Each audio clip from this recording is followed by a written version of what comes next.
and even my great-grandchildren know about the heritage of the Wokley True family.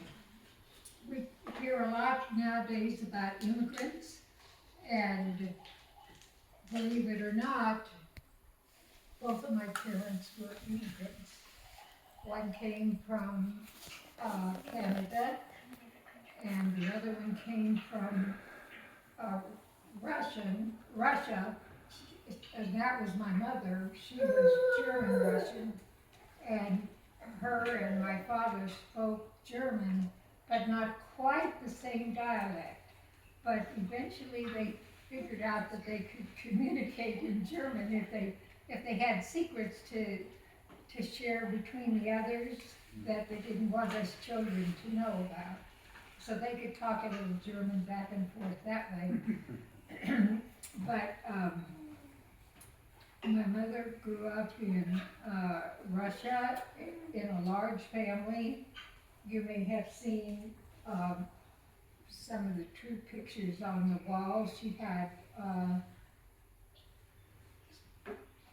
4 brothers and 3 sisters, and I have the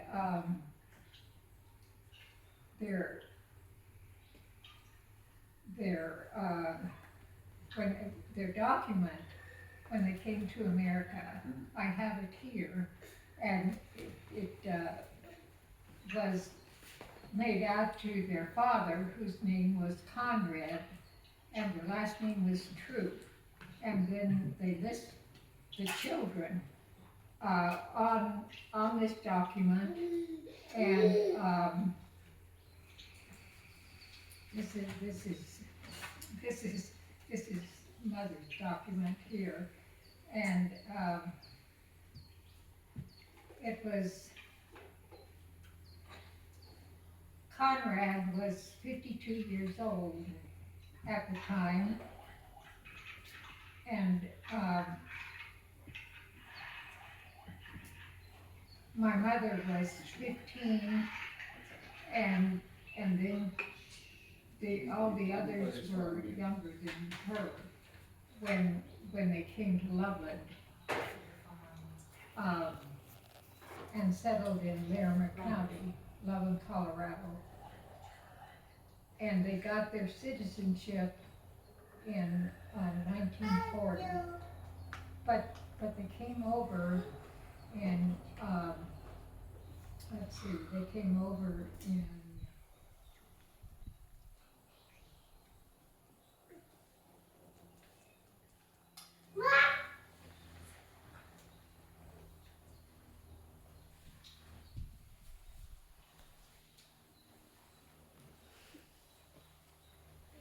sorry, I don't.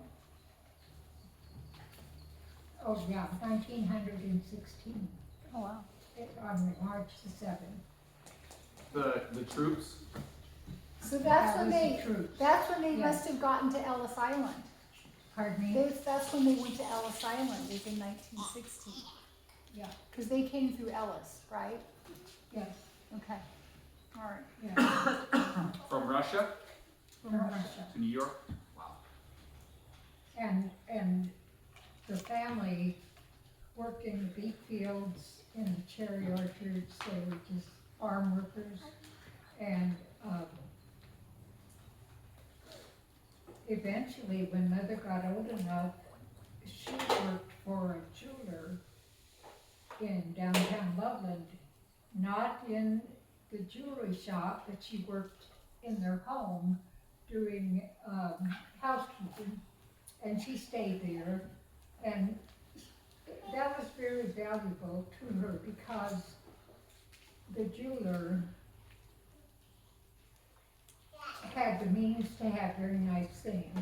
And so mother learned to appreciate good linens, good china, good glassware. She learned how to make a bed properly. She learned how to clean properly. It was a big benefit for my mother to be able to work at the jeweler. And Daddy kind of honored that jeweler for the rest of the time that he was alive, because every time mother had a Christmas, he would buy jewelry from the jeweler for Mother. So Mother had some beautiful jewelry. I hope all the men in the family just And- pay attention to like what family traditions are. Just family traditions. Well, you need to work for a jeweler first. Shoot. And did Start you the get the line. memo? That was twice a year, not just once, but twice. And then my father grew up in Canada, and his dad decided he didn't want his sons to go to war and be in the British Army. If he had a choice, he wanted, if they had to go to war, he wanted them to be in the Army of the United States of America. And so he loaded up his family in 1916 into a train car. Just a train car. He loaded what belongings he wanted to bring along, and his family of sons and daughters, and they came to Sterling, Colorado, and they lived in Sterling, Colorado for 3 years, and one of the daughters actually got married in Sterling. She found her husband there, and so she stayed in Sterling, and the rest of them came over in 1919. The rest of them came into Loveland, and my grandpa Buckley was a builder. He built a lot of homes in the Loveland area. Let me see, he was quite an entrepreneur. When they lived in Sterling, he was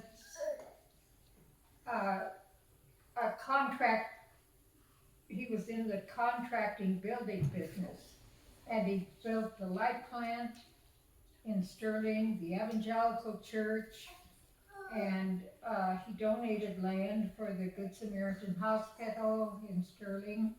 And then in 1919, like I said, he moved to Loveland with his family and his sons, and he built homes also in Loveland.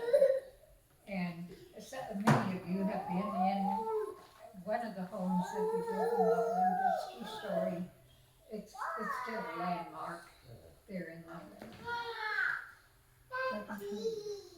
It's a landmark that no one can own it. My cousin owns it. My Gotcha. uncle left it to my cousin. Wow.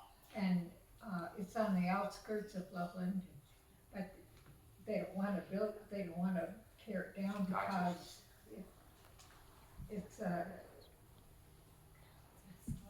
Part of the old history. yeah. Is that Prince's home? Yeah. It's interesting because the city's grown up around it. Yes, it has, right there in that whole transition area where you have to come through the triangle And thing it and has make the the right decision, yeah. largest cottonwood tree in Colorado is on the property. Wow. Yeah. Cool. Yes. So that was your grandfather who came down from Canada with his children? Yes, my grandfather is right up there. Levi and Johanna. Levi and Janna. Where did they train to across the border, and how did they eventually get to Colorado? They came into Sterling. I don't know where they We crossed think they the left border on the Banff, Canada, United like States border. Calgary, like Banff, like Lake Louise. Were they there? Ontario. Ontario. Yeah. They're the ones that spoke German but different dialects?